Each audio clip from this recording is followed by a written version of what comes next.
En honor al tiempo voy a dar presentación del escritorio y cada uno de ellos va a hacer una breve presentación de sí mismo para que ustedes también los conozcan y sepan quiénes son, que en vez de que yo les dé lectura de su currículum literario, porque en honor al tiempo es bastante. ¿Ya? Les voy a presentar a Wilber. Él es encargado de la Asociación de Literatura y Ciencia Ficción, así. Giselle, que también va a realizar una presentación literaria acerca de su trabajo.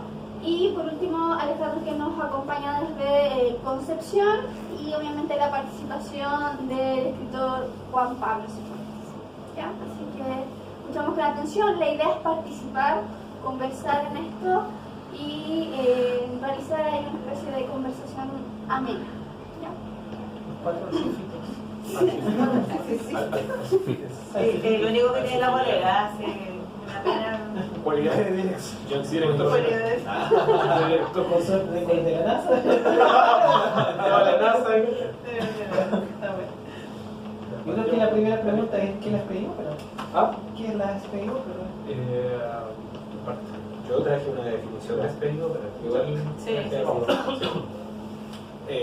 puedo leer, me permito leer un ensayo que preparé, o sea, no es un ensayo, son como reflexiones en realidad, de crónicas marcianas en realidad, porque es un texto de space opera que me gusta mucho. Bueno, señala lo siguiente, si es necesario el micrófono, ¿no? ¿Aló? Sí. Ya. Igual se te escucha. Crónicas marcianas. Crónicas marcianas es un relato clásico de ciencia ficción que es considerado como parte del subgénero de space opera. ¿Cuál es la importancia que hace tan famoso este relato? ¿Podemos señalar que es un texto obsoleto en estos tiempos? Antes de hablar propiamente tal del libro, debemos definir los conceptos mencionados. Uno, clásico, que se considera, esto lo saqué de la RAE, que se considera como modelo digno de imitación en el arte o la literatura. 2. Ciencia ficción. Robert A. Heinlein dice: una breve definición de casi toda la ciencia ficción sería una especulación realista en torno a unos posibles acontecimientos futuros, sólidamente basado en un conocimiento adecuado del mundo real, pasado y presente, y en un concienzudo conocimiento del método científico. Entonces ahí tendríamos la definición de lo que es ciencia ficción. Y la tercera definición, que la traje obviamente porque así desde ahí podríamos conversar con respecto al tema, de Wilson Tucker, ¿cierto? Que define el concepto como las narraciones de ciencia ficción, estamos hablando de space opera, son con temática de aventuras que transcurrieran en torno a un viaje interestelar. El nombre deriva con clara intención peyorativa, esto es lo que mencionaron delante en una de las ponencias, de soap opera, que eran las seriales radiofónicos patrocinados por marca de detergente. Tradicionalmente se han utilizado en España, su grafía inglesa, space opera, y no se usa en absoluto la tradición literaria como ópera espacial, no se denomina ópera espacial. Crónicas marcianas es un relato clásico de ciencia ficción, space opera, digno de ser imitado por su sin igual análisis de la condición humana, que utiliza la ciencia como marco teórico para presentarnos una realidad futura y que sin lugar a dudas es un relato space opera, ya que nos presenta viajes estelares, en este caso a Marte. Alguien lo mencionó acá, parece que fue usted, ya es lo que acabo de señalar, que tiene que ver con la condición humana, que los relatos de ciencia ficción están vinculados inherentemente a la condición humana. ¿Sí? Sobre todo, podemos además destacar que esa condición de texto digno de ser imitado, que estamos hablando del concepto de clásico, si nos detenemos en algunos aspectos técnicos del relato, como la excelente descripción de los espacios, sobre todo la del planeta Marte y en sus diversas etapas del descubrimiento, conquista y destrucción de la civilización que habitaba, y cómo en este relato se presenta un planeta Tierra apocalíptico. Bueno, podemos encontrar eso en Saxa y Guamán, lo que presentaba Juan Pablo, y también un poco en algunos cómics de los que hablaron los chicos de acá. Por ejemplo, Tierra es un planeta apocalíptico, puede ser el inicio de Superman, o sea, cuando está bebé, ¿cierto? Y lo envían de Krypton, ¿cierto?, a la Tierra. Otro aspecto digno de un clásico es descripción, que podríamos considerar clásico con respecto a Crónicas marcianas, es la descripción física, social y sobre todo psicológica de sus personajes marcianos, como también de aquellos terrícolas exploradores carentes de condición humana. Los personajes tanto marcianos como humanos son seres con defectos y virtudes. Por su parte, los marcianos, muy distintos a los humanos, no dejan de tener defectos, pero por lo general desarrollan dichos defectos en respuesta a sus ansias de sobrevivencia ante la invasión terrícola. O sea, de alguna manera como que se infectan, ¿cierto?, con estos terrícolas invasores que traen todo esto para. Alguien señaló delante, por ejemplo, con respecto a los robots de Transformers, y que hablaba del mazo, y que después que los pelean ellos con un mazo, ¿cierto?, el humano toma el mazo, ¿cierto?, comienzan a luchar por uno. Entonces podríamos decir lo mismo, que los marcianos quizás antes de la llegada de los terrícolas no habían desarrollado, por ejemplo, ciertos aspectos bélicos, no habían desarrollado ciertos antivalores, ¿sí? Entonces con los humanos lo habían adquirido. Ejemplo, los celos de Il en el encuentro que relata la primera exploración. Este personaje asesina a todos los tripulantes de la primera expedición terrícola a Marte a causa de los celos provocados por los sueños eróticos de su esposa con el comandante. La suplantación de las identidades por parte de los marcianos post exterminio terrícola, hay que señalar que la mayor parte de los marcianos murieron producto de varicela. ¿Ya? Podemos abrir la puerta a dos futuros análisis. Primero, apuntando al atisbo del realismo mágico en la presentación de acciones paradójicas en varias situaciones presentadas por los personajes, pero que se justifican desde la condición marciana, seres muy distintos a los humanos, obviamente terrícolas. La segunda, la analogía que el escritor propone de la invasión terrícola a Marte con la conquista de América. Y está el tema de que se hayan enfermado por varicela la mayor cantidad de los terrícolas. Lo mismo pasó acá con los mapuches, ¿cierto? Que se enfermaron más por enfermedad, creo que el virus del resfrío, porque se mató más mapuches que nada. Y a los seres también. El exterminio por enfermedad, el genocidio por parte de los astronautas, la intuición chamánica en el sueño de Hila, que habíamos mencionado recién, ¿cierto? Que por celos su marido había matado a la primera expedición, a todos los tripulantes, con la llegada de la primera expedición. La manera en la que fueron cazados los pocos marcianos que quedaron. Y saben que ahí me hace mucho sentido lo que mencionó también Juan Pablo con el hecho del exterminio celta. En Chile sabemos que le pagaban a la gente por una oreja o por un testículo, ¿cierto?, de un celta, ¿ya? Y que obviamente después el celta, para que no lo mataran, él sería que le cortaran una oreja o le dispararan un testículo.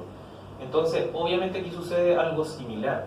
Yo no sé si Bradbury sabía del exterminio de los Selknam, ¿ya? Puede que sí o puede que no. Pero de no ser así, ¿cómo que le dieron el clavo? O sea, los marcianos eran muy parecidos a los Selknam durante el relato. Acuérdate que hubo una expedición de Selknam a Europa. Sí, claro, en Francia, que lo exhibían como zoológico. Sí, zoológico. Ya puedo haber sacado la idea ahí. Tienes razón. Sí. No, también que hicieron conmigo. Sí. De hecho, hay una en Crónica Marciana aparece un Cherokee que habla sobre el exterminio y todo, y el mismo Cherokee dice: si yo viera un marciano acá, yo lo apoyaría y yo estaría con él y todo el asunto. Y aparece un marciano, mata a todos los terrícolas, y el marciano no quiere matar al Cherokee porque el marciano se había hecho se había camuflado mediante telepatía con uno de los astronautas y no lo quiso asesinar nunca, ¿ya? Hasta que el Cherokee lo agrede y termina con él. Pero era porque se sentía cierto devenir con él, sentía cierta afección, o sea, somos amigos, somos parecidos. La vinculación de los marcianos con la naturaleza de su entorno. Ellos tenían una tecnología, pero que respetaba mucho el entorno. Un ejemplo, en el final del texto, cuando Hathaway y su familia se miran en el agua del río y ven marcianos. No es necesario de leer todo el texto, ustedes van al final y leen el último párrafo y aparece eso. Ya, como Hathaway, que se supone que él era un astronauta, que su familia era terrícola, ellos se miran en un río y ven ahí marcianos. Y de hecho, habían estado preguntando si existían o no existían los últimos marcianos, si habían o no.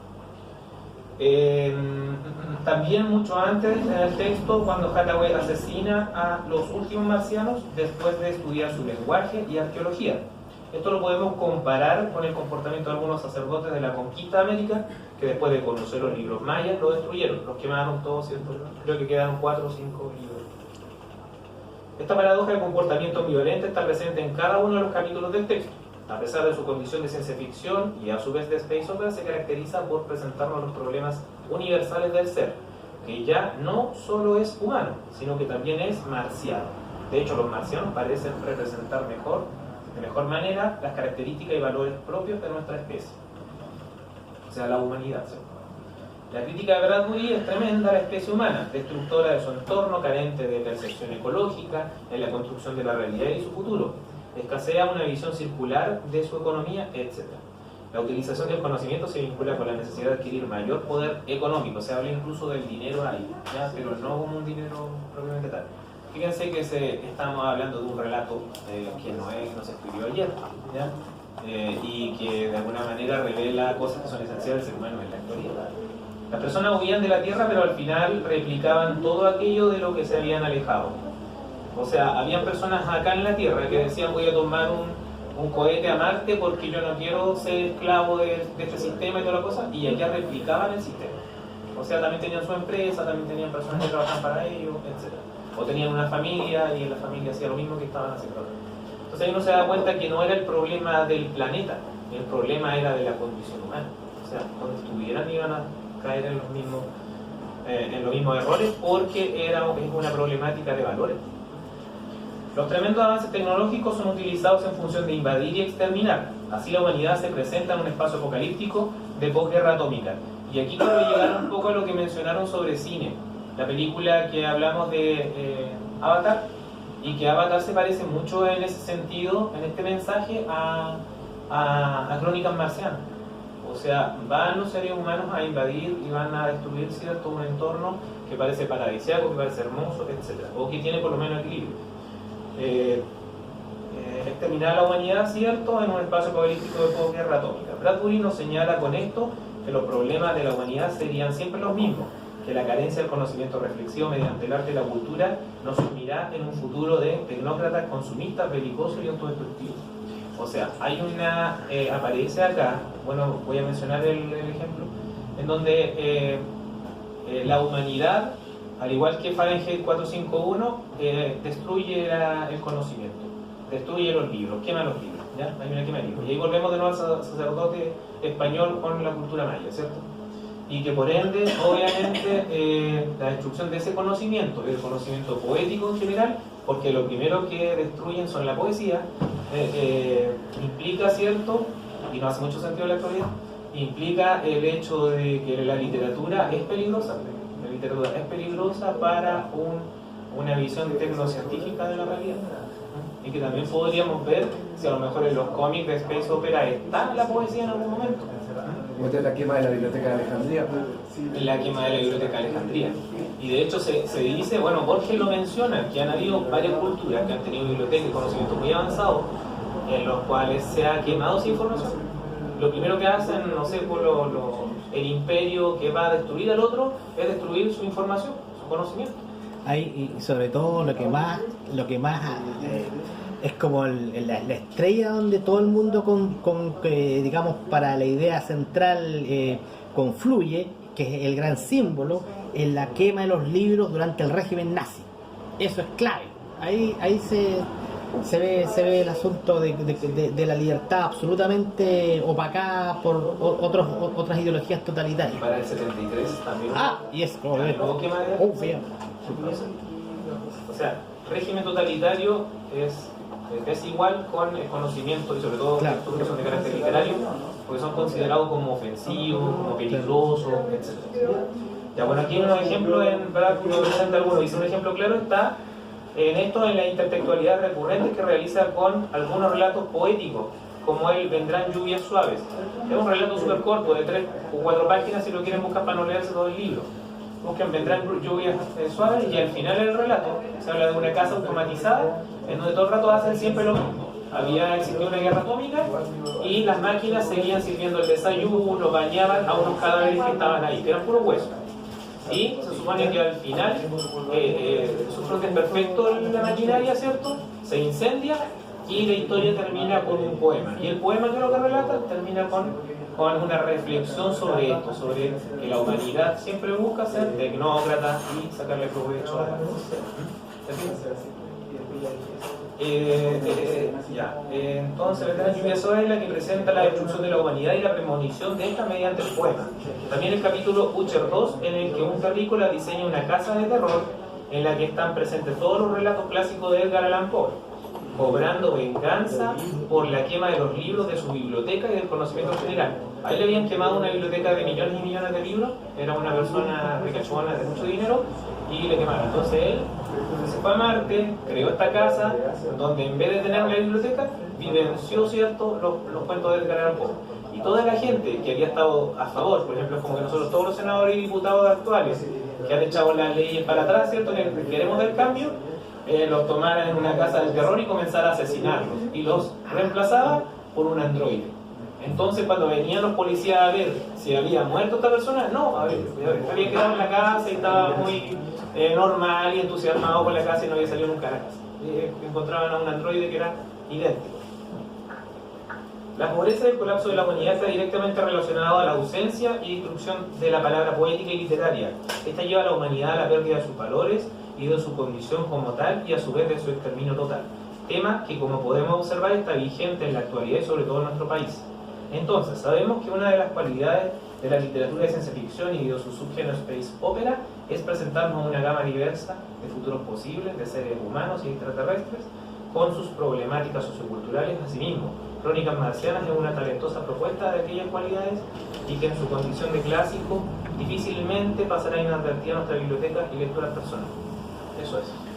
Muchas gracias.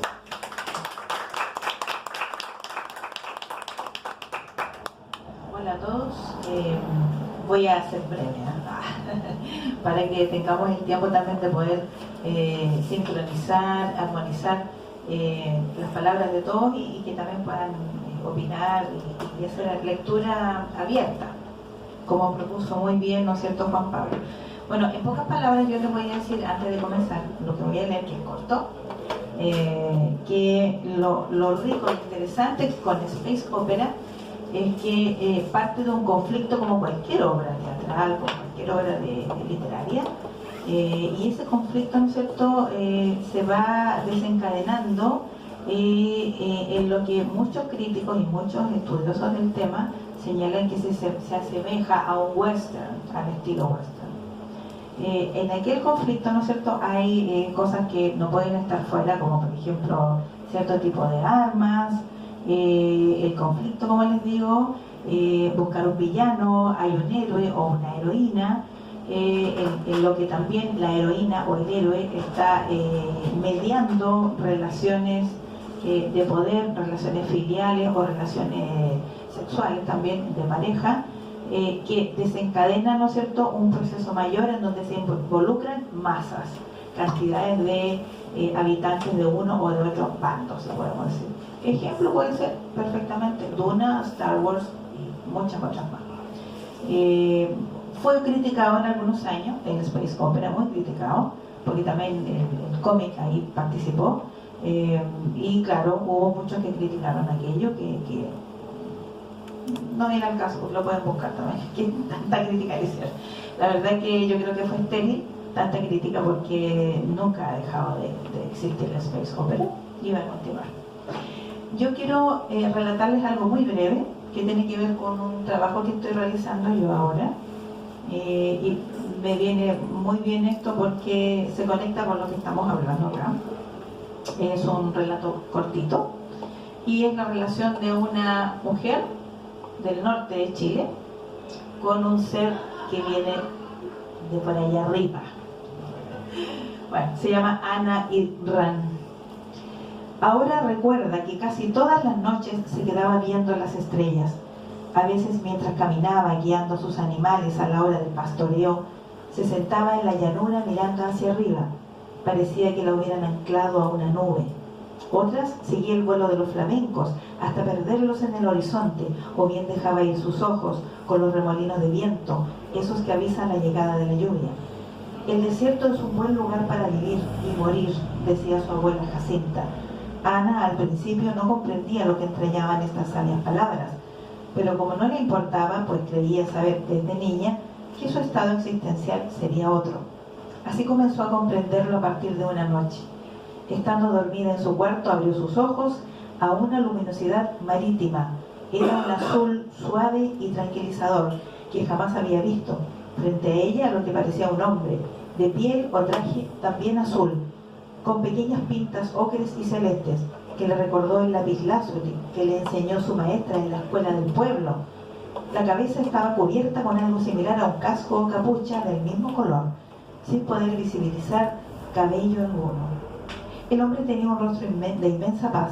Los ojos, muy parecidos a los humanos, eran grandes y expresivos. Ese día no hablaron con palabras ni sonidos emitidos desde los labios. Solo fue mirarse y comprenderse, así de simple y profundo.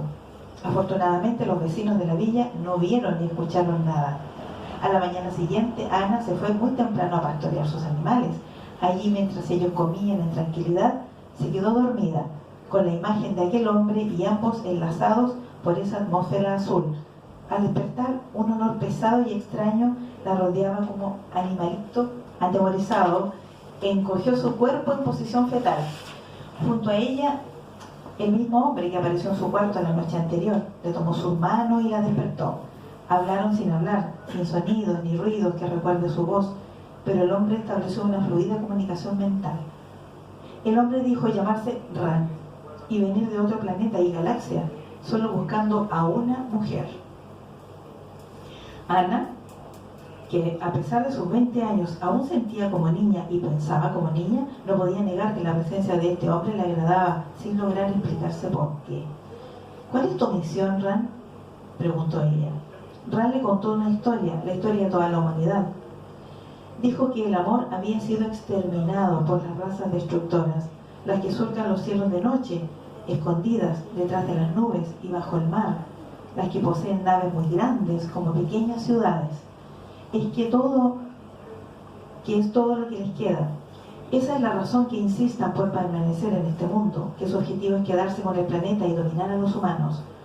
Rand dijo que no tuviera miedo, que así como él, son millares que cada día luchan por una existencia armónica, que se enfrentan a esas razas destructoras en cielos y a veces en la tierra. Y cuando aquello no ocurre, se enfrentan en la luna y en Marte. Ana, que en ese momento no se había dado cuenta, ya no sentía ese olor, tampoco nada extraño estaba junto a él.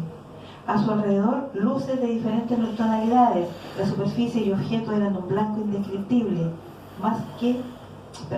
nada que pudiera asemejarse a un mobiliario de la Tierra. Pero lo impresionante era que el exterior de la nave podía hacerse transparente, como un cristal. Ana podía ver lo que había afuera y por ende las estrellas, las constelaciones y las nebulosas. Rand se la quedaba viendo, mientras ella con fascinada inocencia observaba el interior de la cabina, sus objetos y a él viéndola.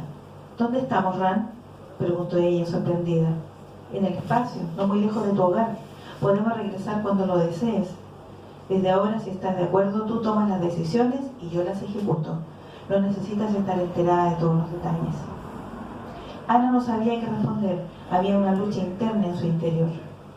Se sentó como lo hacía con su abuela, cuando después de cenar se sentaban junto al fuego a hilar la lana. Desde allí se quedó viendo a Rand con la imagen más hermosa que jamás había visto. Esto sucede. Mira, le dice Rand, yo vine a buscarte. Después de mucho tiempo, mi especial Ana. Me pone muy feliz lo que estoy sintiendo ahora. Tu energía hacia mí es como el nacimiento de una estrella. Estoy feliz. No sabes desde hace cuánto tiempo no lo sentía.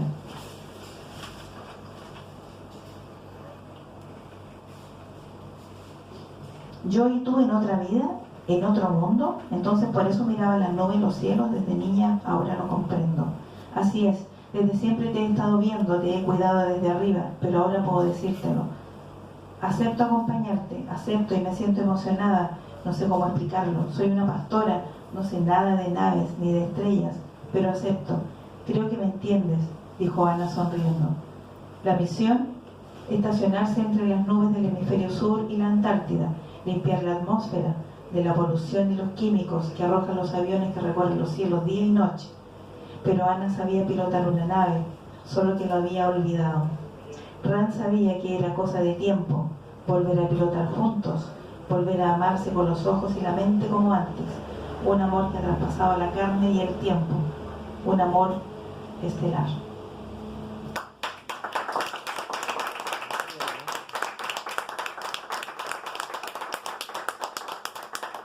Bueno, yo estoy trabajando en una que está a punto ya de editarse con un editor que tengo en Santiago.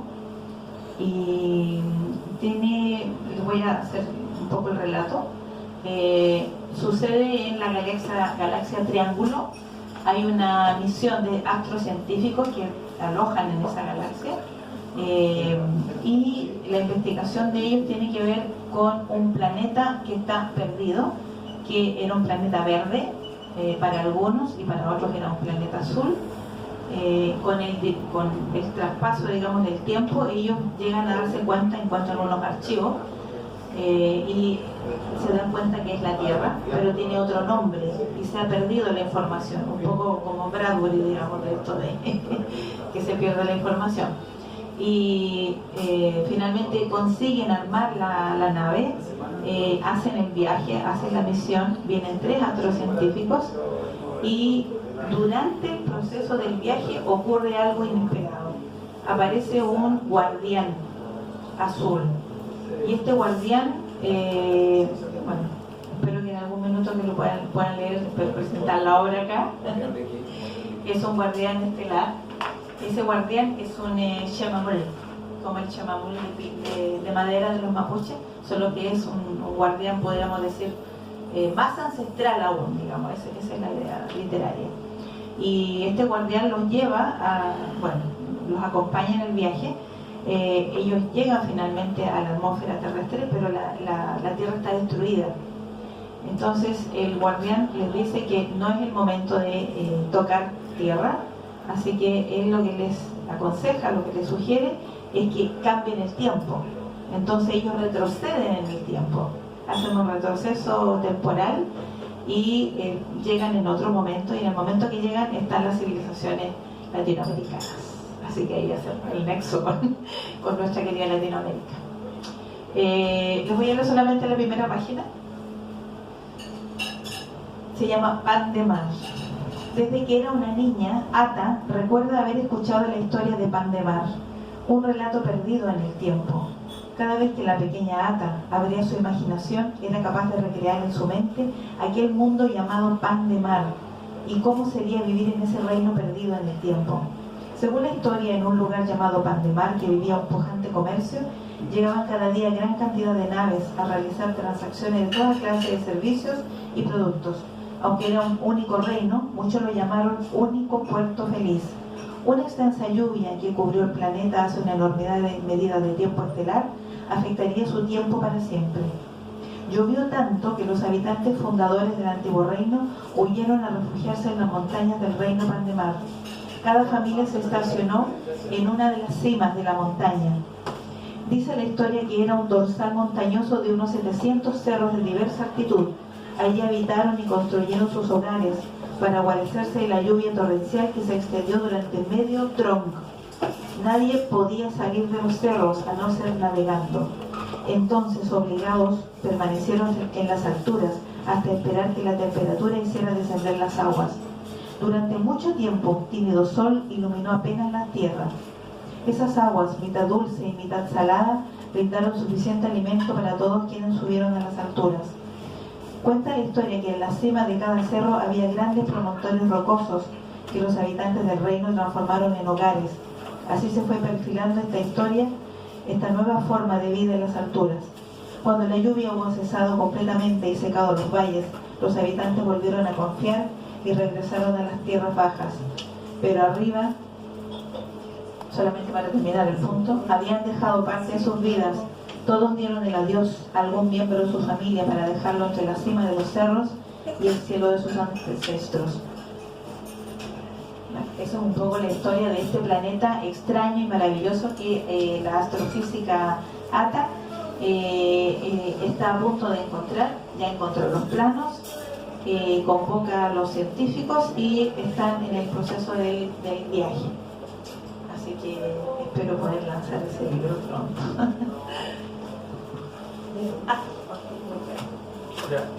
Voy a volver al tema de la discusión de qué es Space Opera. Normalmente Space Opera es un concepto que se le ha tratado de dar una significación múltiple y es un problema que es endémico dentro de la ciencia ficción. Tratar de definir qué es lo que es ciencia ficción es sumamente complejo porque cada uno incluso de los escritores tienen una definición distinta de lo que podría ser ciencia ficción. ¿Desde qué punto hasta qué punto ha viajado el Space Opera? Ha viajado desde, por ejemplo, lo que decía mi compañero acá, mi colega, acá dentro de los asientos, acompañantes. Lo que decían ellos era que había una relación de algunos formatos que eran de escritura o que eran dentro de lo que era audiovisual propio de la época, que eran para lo que era siempre hay un grado dentro de la literatura que hay una especie de clasismo interno dentro de la literatura, que lo que no es considerado como lo más apto necesariamente tiene que ser algo que no es tan de calidad en sí mismo. Entonces esta extrapolación también se le hacía a este tipo de escritura y se veían elementos que eran como muy conocidos dentro de la época. El hecho de que se extrapolara, por ejemplo, una dama en apuros, ¿ya? Un héroe que trascendía, hacía el viaje que después, que necesita tanto porque el Space Opera nació en época muy cercana a la definición de Joseph Campbell de lo que era el viaje del héroe, ¿ya? Pero que iba aumentando, increciendo su forma de relacionarse con sus convicciones personales para poder desarrollar el bien, ¿ya? Y poder rescatar a esta dama en apuro o derrocar a este imperio interestelar o destruir a este villano que era el mal absoluto. Esas extrapolaciones las hacían con respecto a la historia de siempre. Y cuando decían soap opera, aquí Alejandro era relacionado directamente con las telenovelas que